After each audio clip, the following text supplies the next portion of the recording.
સુરત સ્થાનિક સ્વરાજ્યની ચૂંટણીના પ્રચારમાં નાયબ મુખ્યમંત્રી મોટું નિવેદન સામે આવ્યું છે। વોર્ડ નંબર 7 કતારગામ વેડના મધ્યસ્થ કાર્યાલય પર હર્ષ સંઘવીએ નિવેદન આપ્યું। સુરત સ્થાનિક સ્વરાજ્યની ચૂંટણીના પ્રચારમાં નાયબ મુખ્યમંત્રીનું મોટું નિવેદન સામે આવ્યું છે। વોર્ડ નંબર 7 કતારગામ વેડના મધ્યસ્થ કાર્યાલય પર હર્ષ સંઘવીએ આ નિવેદન આપ્યું છે। હર્ષ સંઘવીએ વિપક્ષના નેતાઓએ મોટી ચેતવણી આપી છે। વહેલી સવારે જાગે એટલે 5, 25 કે 50 લોકોની નેતાગીરી હર્ષ સંઘવીને સવારથી નામ ન લે તો તેમની નેતાગીરી જ ના પૂરી થાય તેમ જણાવ્યું। પણ તેમણે નક્કી કર્યું છે કે એક-એકને સીધા કરી દઈશ। તેમણે વધુમાં જણાવ્યું કે લુખ્ખા ટપોરીઓનો વારો લાગી ગયો, હવે બીજાનો વારો લાગશે, પણ લાગશે જરૂર। 45 વર્ષના ઉપરના લોકોએ કોંગ્રેસનું થોડું ઘણું શાસન જોયું હશે, 55 વર્ષથી મોટી ઉંમરના લોકોએ તો કોંગ્રેસનું દુશાસન જોયું હશે। સુરત, અમદાવાદ, વડોદરા અને સૌરાષ્ટ્ર લુખ્ખા અને ટપોરિયાના નામથી ઓળખાતું હતું। ગુજરાતમાં ફોર્મ પરત ખેંચવાને લઈને હર્ષ સંઘવીનું મોટું નિવેદન સામે આવ્યું છે। ફોર્મ ભરવાની છેલ્લી તારીખ સુધી સમય પૂર્ણ થતાની સાથે 200 સીટો પર જીત થઈ ગઈ છે। જેણે ભર્યા પ્રચારમાં નીકળ્યા અને લોકોનો આવકાર ન મળ્યો। ગામડાઓમાં નો એન્ટ્રી થઈ એટલે બીજા 520 ખરીદી પડ્યા। ગઈકાલ સાંજ સુધીમાં ભાજપની 720 સીટ ઉપર વિજય હાંસિલ થઈ ગયો છે। હવે 1000 કિલોમીટરનો રોડ બન્યો હોય, આમાંથી કેટલા લોકો એવા છે કે જેને પોતાનું ઘર પોતે બનાવ્યું છે? હાથ ઊંચા કરે ખાલી। બાકીના લોકો આજુબાજુ વાળા અંતર હોય, પોતે બનાવ્યું હોય, પોતે ખરીદ્યું હોય, એવા લોકો હાથ ઊંચા કરે। મારે આજે તમને સૌને સવાલ પૂછવો છે કે તમે ગમે તેટલા મોંઘું ઘર બનાવ્યું હોય, શું તમારા ઘરમાં કોઈ દિવસ નળ નથી બગડ્યો? જરાક જોરથી બોલો બધા। શું તમારા ઘરની અંદર કોઈ દિવસ ટ્યુબલાઇટ કે બલ્બ નથી બદલાવવો પડ્યો?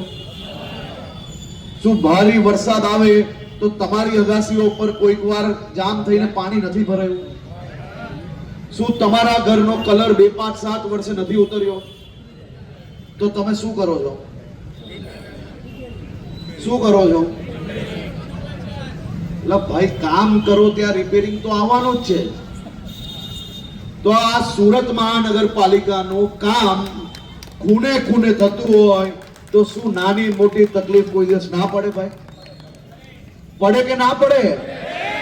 જેને સમજ પડતી હોય મારી જોડે હાથ ઊંચો કરીને કે પડે કે ના પડે? હવે રોડ પર ક્યાંક નાનો ખાડો પડ્યો હોય અને ખાડો ના પૂરીએ ને તો આપણી ભૂલ કહેવાય, પણ ભારે વરસાદ પડ્યો હોય ને કઈ ખાડો પડી ગયો અને અહીંયાથી કોઈએ આ ભારતીય જનતા પાર્ટીના કાર્યકર્તાને ફોન કર્યો અને એ કાર્યકર્તા પોતાની એક્ટિવામાં પેટ્રોલ બાલીને કોર્પોરેટર સુધી પહોંચે, એ કોર્પોરેટર મહાનગરપાલિકામાં જઈને ફોલોઅપ કરે અને એ રોડ બનાવરાવે, એ સારું કે ખાલી દરરોજ સવારે ઉઠીને મોબાઈલ ફોન લઈને ખાડામાં બેસીને પાણીમાં બેસીને વિડીયો બનાવીને 10 રીલ બનાવે, એમાંથી એક રીલ જે લાગતી હોય સારી એ તમારા સુધી પહોંચાડે, એ સારું કે કામનો નિકાલ લાવે? એ સારો કામનો નિકાલ જોઈએ કે દરરોજ સવારે જાગીને માત્ર પ્રશ્નના વિડીયો બનાવીને આખો દિવસ ચારે તરફ ફરીને કતારગામ વિસ્તારમાં કોઈ અડધો માલ વધારે બનાવ્યો તેની તોડ પાડે? એ ચાલે? કોણ ચાલે ભાઈ? આ અડધી રાત્રે તમારી જોડે આ આટલા વર્ષથી કોનો દિલનો સંબંધ છે ભાઈ? અડધી રાત્રે જગાડીને તમે કોઈને ખકડાઈને કહી શકશો તો એ માત્ર ને માત્ર ભારતીય જનતા પાર્ટીના કાર્યકર્તાને કહી શકશો। એનું કારણ શું છે? એનું કારણ એકમાત્ર છે, કારણ કે એના ઉપર તમારો પૂરેપૂરો હક છે। એમ જ તમારી જોડે અમારા દિલના સંબંધ હોય તો અમારો બી તમારી જોડે એટલો જ મોટો હક છે। ગુજરાતની જનતા, ગુજરાતના નાગરિકો અને ભારતીય જનતા પાર્ટી આ દેશ નહીં દુનિયાનું સૌથી મોટું સહકુટુંબ છે। અહીંયા બેઠેલામાંથી 80% લોકોનો વિકાસ એ ભારતીય જનતા પાર્ટીની સરકાર આવી ને તેના પછી જ થયો હશે। તમે બધા પોતપોતાના પરિવારમાં વડીલોને જઈને પૂછજો,